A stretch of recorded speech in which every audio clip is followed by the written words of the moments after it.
I am holding the Beauty and the Beast castle. And since I can actually hold it with one hand, then it's not that big. And that's a great thing, because then I can easily put it on my shelf compared to the giant Disney castle. And then you will probably just say, oh, that's a very small castle, it's too expensive.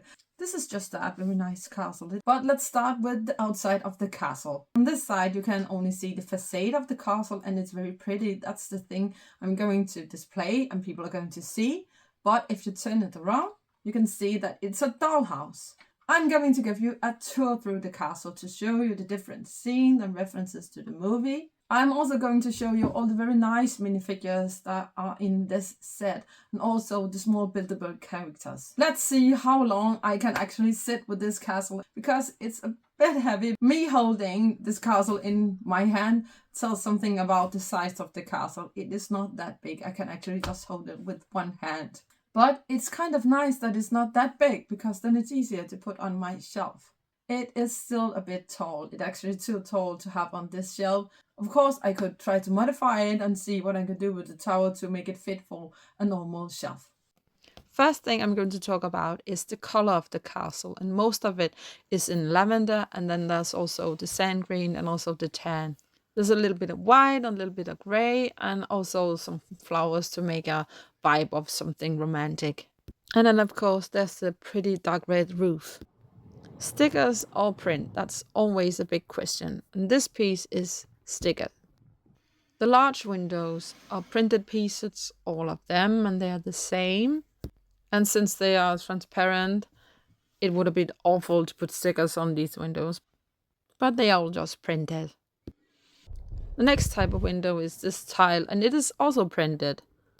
So it's just imaginary windows. It's not real windows. They can't open.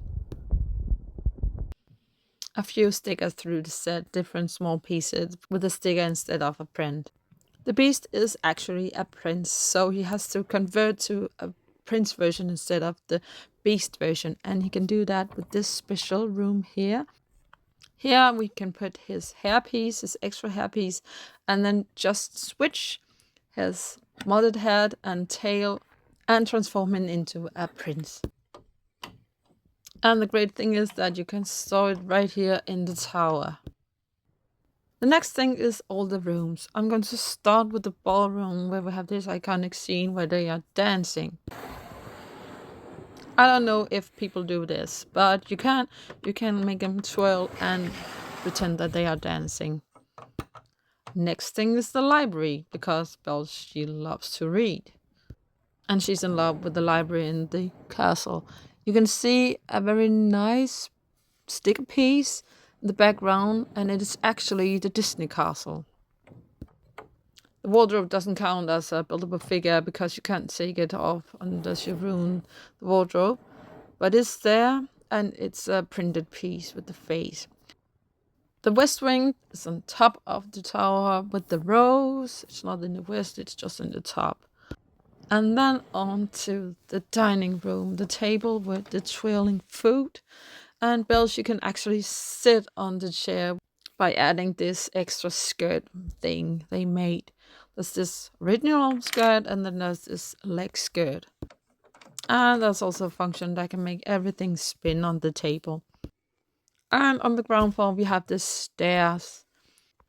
It's where Maurice enters the castle and meets all the enchanted people in the castle. That's a fun thing, because from the outside, when you try to open the door, you can't, because of that stair piece in the middle of the ground floor. But you can remove this one and take it out, turn it around, and just put it back. Then it looks weird from this side, but when you turn the castle and open the door, you can see the stairs, and that's what I think you should do when you display it on your shelf. The outside is what inspires me the most. It has some very nice roof pieces and also details on the roof with these gargoyle things. They use masonry bricks and also different kind of bricks to make this texture in the walls. I think the outside is the most interesting in this set. It's the wall, the texture and the color, and of course the roof that looks very pretty. Back to the ground floor removable section, because you can take it out and then you can actually use it for minifigures and just display that piece on yourself. You can make this scene with Beast and with Belle. I'm not sure I'm going to do that. I'm just going to put this thing inside the castle, but you can display the castle and you can display this one next to, just to see both. There are 5 minifigures in the set, and then there are 6 of the buildable figures. And I'm counting Chip and Mrs. Pod as buildable figs. We have the dog, Lumiere, his girlfriend, Cogsworth, the Beast, Belle, Maurice, LeFou, and Gaston. I noticed that we already had a Belle and a Gaston fig. Gaston is exactly the same fig. It's the same print. But Belle is a different one. It's not the same dress. They are quite similar, but there's some differences. On the front side, on her chest, on the dress, but also on the back side. That's just a pretty set and some really nice figs. I don't have anything bad to say about any of it. This is just a very nice Disney castle. A small castle, but it has some very nice colors, and I think it fits very great with all my other Disney stuff. I have been holding this castle in my hand for some time now, and I'm starting to get very tired in my hand, so if I don't want to drop it, I have to end this video. I hope you enjoyed it, and see you in the next one.